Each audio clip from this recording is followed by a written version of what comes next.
Welcome to ECR Talks once again. We bring to you more information in relations to the recent Supreme Court ruling against the Government Rwanda Scheme. So on the 15th of November 2023, the Supreme Court ruled in favor of the appeal court, basically causing the government to lose their bid to push ahead with the Government Rwanda Scheme. So the Government Rwanda Scheme, basically what it is some sort of an agreement. It's not it's a non-binding agreement, which is the Migration and Economic Development Partnership with Rwanda. So it is under this scheme that, under Suella Braverman as Home Secretary and Rishi Sunak as Prime Minister, they were basically pushing to send British refugees into Rwanda. Now, the basis upon which this appeal court ruled against the then Home Secretary, Suella Braverman, for basically intending to carry out this Government Rwanda Scheme was on the basis of the fact that there wasn't sufficient assurance where the scheme is concerned that if refugees were sent to Rwanda, that they will be safe. That's number one. There was that risk that they could be ill-treated. And then secondly, there was also the principle of non-refoulement, which is the idea that when these refugees, if they were ever sent there to Rwanda, there was that likelihood that these refugees could then be deported back into their countries of origin, where their lives may have somehow been at risk. And so this is the basis upon which the appeal court ruled against, obviously, the government. And then obviously this case then further was taken to the Supreme Court by the government, or by the Home Secretary, Braverman. And once again, on the 15th of November, the Supreme Court ruled against the government that basically this was going to be in breach of, some international treaties that we've signed up to, and also to some customary international law. Now, these customary international laws are laws that are binding on all states, basically all nations in the world. And so sometimes you don't even have to be a signatory. But these customary laws are non-binding, are basically binding on all states. And therefore, by carrying out this Rwanda scheme, that would have then affected these international treaties that Britain is a signatory to. Now, when the ruling came out, there was that immediate response from the Prime Minister, Rishi Sunak, that that they were going to get around it, that there's going to be an emergency bill that was going to come out to basically circumvent the ruling of the Supreme Court. And possibly the details of that was the fact that under this Migration and Economic Development Partnership, this was a non-binding sort of arrangement between the two countries. But now, with the government's further announcement after the Supreme Court ruling that they were going to come up with this emergency bill, the intention is that they are going to establish some sort of bilateral agreement between Britain and Rwanda, which will then be binding, and therefore the government thinks that they can actually circumvent the ruling by the Supreme Court. Now, there was an article in The Guardian on the, I think on the 17th of November. It's written by Peter Walker and Kieran Stacey. Now, in this article, it was also known that I think the Monday after Suella Braverman was sacked, so she was sacked on the 14th, and the court ruling came out on the 15th of November. She put in an article, once again, I think in The Guardian, about the fact that she had some 5-point idea that was going to somehow amend her original, basically the original, one will say, application to the court to get this Rwanda scheme off the ground. There was going to be some sort of amendment which would then allow these refugees to be sent to Rwanda. And she even in the article did mention her time scale, which is somewhere in spring 2024. So she thinks that in spring 2024 that basically the government could potentially get these refugees to be sent to Rwanda. The irony of it is that the current Home Secretary is James Cleverly. And so really it's down to the policies of the new Home Secretary to basically give that direction, that way forward. It's not down to Suella Braverman because she's no more the Home Secretary. And obviously, you know, her resignation letter, which was a bit of a stinker for the Prime Minister. All these are, I would say, not very credible of a person that actually accepted the position of Home Secretary somewhere last year, October, and has been in a post for a year and 1 month. And as previously I said, the former British Premier Harold Wilson said a week in politics is a very long time. So 1 year, 1 month should be something that I think she should be fairly grateful for. Obviously, on the basis of when she was Home Secretary under Liz Truss for that short period, it was known that for 6 times she leaked ministerial documents or information. And so one will say that Sunak was generous to put her back in that position.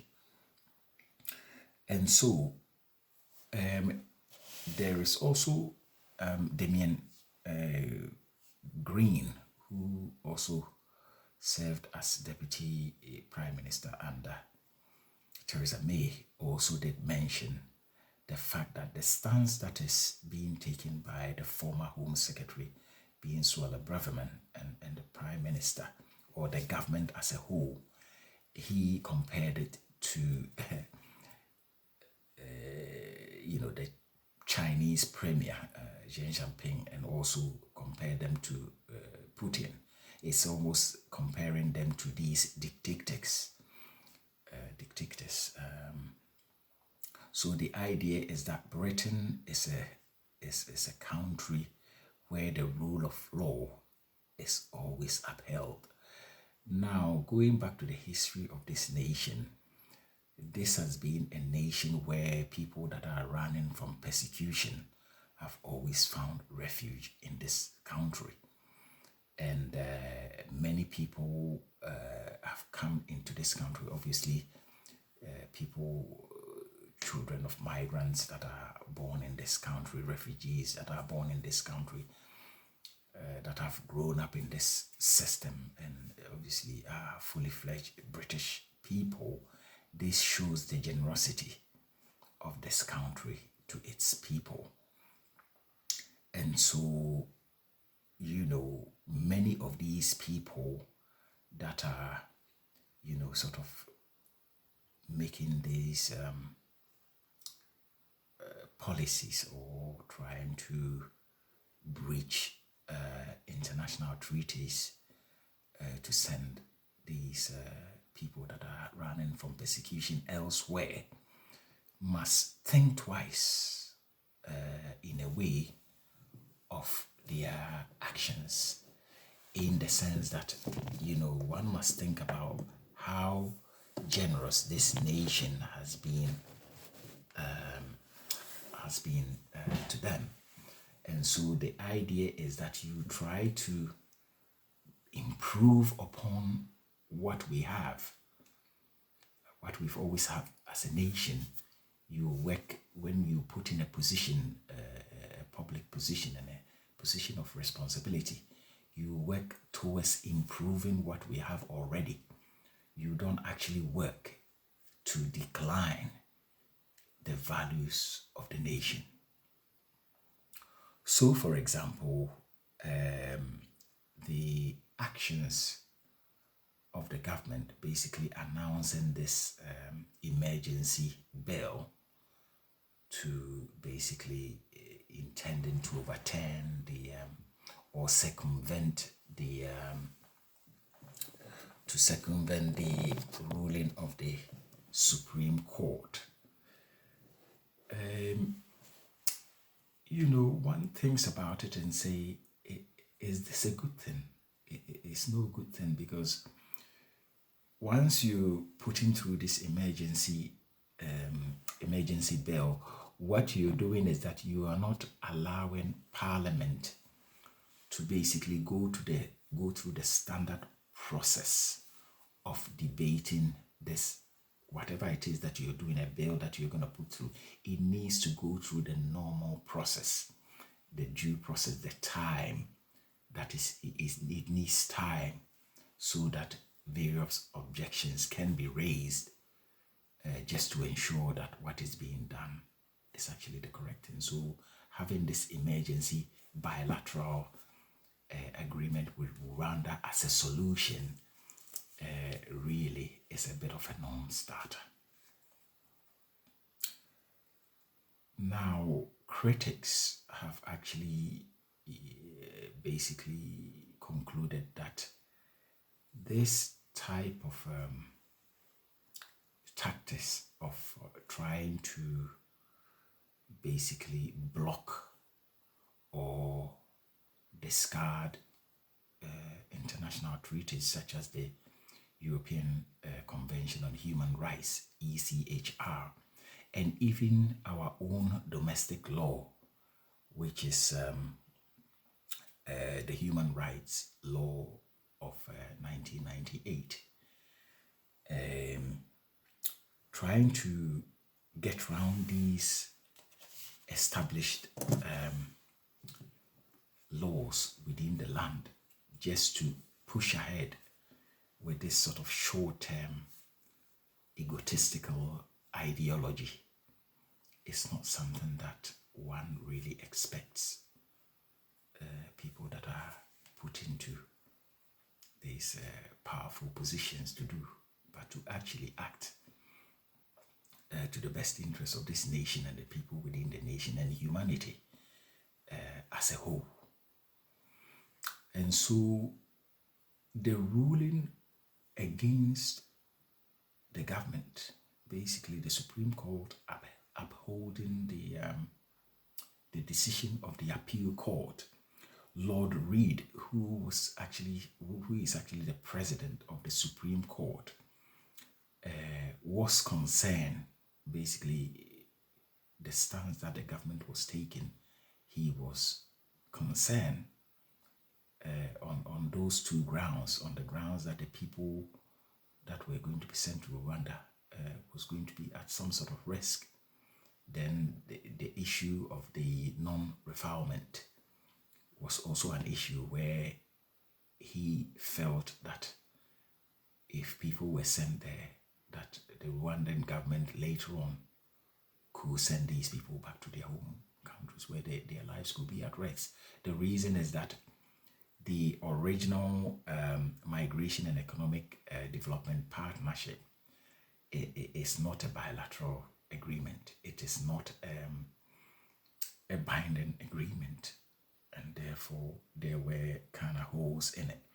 And really, when a case goes up to the Supreme Court and a ruling is passed, then it only makes sense that in a country where the rule of law works, then the government must accept the judgment of the Supreme Court. There is no need to try to circumvent that judgment, because at the end of the day, whatever is done will still end up in the Supreme Court. And so, this is definitely a problem. And so Lord Reid was actually concerned that even if the government discard the European Convention on Human Rights and also the Human Rights Act 1988 of this country, the United Kingdom, just to be able to push ahead with this short-term egotistical ideology of basically being bent on pushing through a short-term myopic idea. It is a problem. So even if you discard these laws, which really they shouldn't, because these laws protects the civil liberties of everyone in this country. And besides, Britain is not the only signatory to the European Convention on Human Rights. All the West, basically European nations have signed up to this. The Lord Reid was also concerned that even if you put these two main laws aside, you could still not achieve this Rwanda scheme on the basis that Britain is still signatory to other international treaties. So we have the United Nations Convention Against Torture, which is the UNCAT, UNCAT. Britain is a signatory to this treaty. Then also Britain is a treaty to the International Covenant on Civil and Political Right, that is the ICCPR. And so if you get rid of these two, the European Convention on Human Rights, and also you do with the domestic law, which is the Human Rights Act of 1988, even if you do that, you still have to deal with these other international treaties. Then the third thing is that this non-refoulement is also a breach to international customary law. So international customary law is basically every nation in the world is basically subject to it. It's basically is binding on all nations in the world. And so the reality is that you are not really going to get around these things. And so the question, therefore, is that why was that idea necessary in the first place? One could then probably come to that conclusion that it is possible that regardless of the fact that the former Home Secretary, regardless of the fact that she is a barrister and basically also served as an Attorney General, it could just be the fact that her level of, or maybe her understanding of international law may be limited. Because other than that, I couldn't see how, one would like to put themselves through these level of hurdles. Basically, it's not just one hurdle, it's hurdles. You've got about 5 or 6 powerful international humanitarian legal treaties to jump through. And so it's not possible. So now the question is that as the Prime Minister came to announce that he's going to be pushing through this emergency bill, the question that we have now is that is he able to do that before the election of 2025? Can he do that? So this is the question. And as far as I can see, there is a whole lot that you're going against. So number one, you're going against a Supreme Court ruling. This land is a land where people running from persecution from all over the world have sought refuge. This is a land where injustice in different countries, people can actually hold peaceful demonstrations here in the Houses of Parliament and Whitehall to demand justice and to bring all these sort of atrocities and oppressive regimes, their activities. This is the place where, you have that platform to bring all these things to the international scene for nations to recognize what may be happening in a country. I mean, I remember vividly in 1994 when Nelson Mandela was behind bars under the apartheid regime of South Africa. This is the country in Trafalgar Square is where Winnie Mandela and all these great musicians and public figures came together to demonstrate for apartheid to come to an end and for Nelson Mandela to be released. He then subsequently became the first black president of South Africa. And so, this is the land that you're talking about. This is the place where people have confidence in the rule of law. And so these values must be upheld at all times and even improved upon. But if we go down this route with that hard line intent to tear down treaties that protects the civil liberties of each individual in this country and even extending onto the global scene, then this is a grave mistake, really. And so ultimately, that is where we are. As far as I am concerned, or as far as my knowledge of the challenges of these international treaties that Britain may have to hope through before they have any chance of running this Rwanda scheme seems very limited.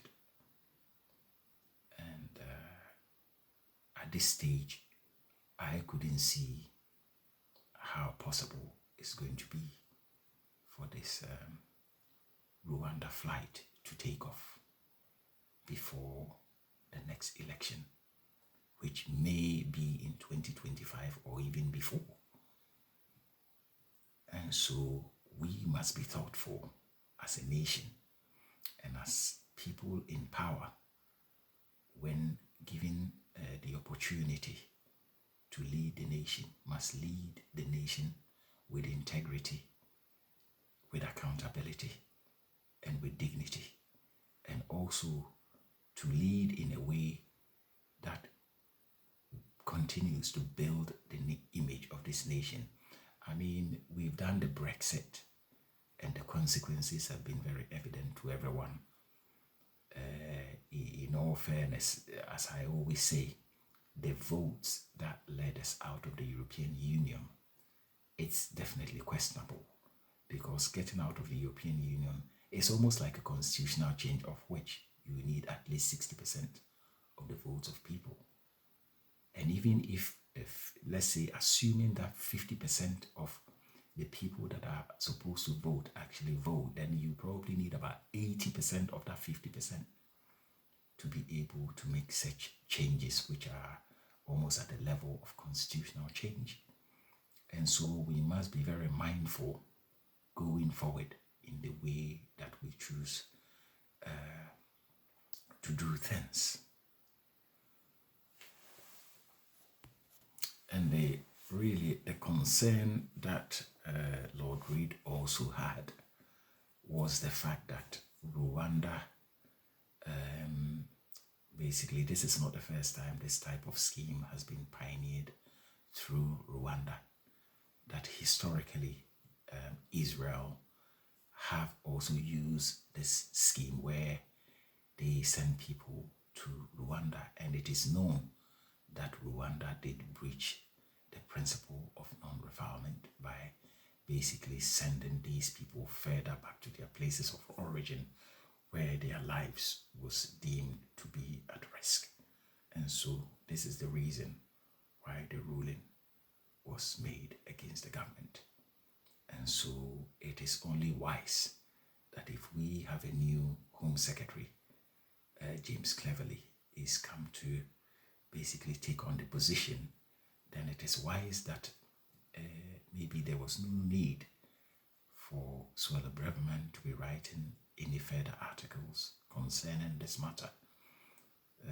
Obviously, her resignation letter was damning enough for the Prime Minister, and so there is no need but to basically step aside to allow the new Home Secretary, Mr. James Cleverly, to basically come in to do his job in the most diplomatic way possible.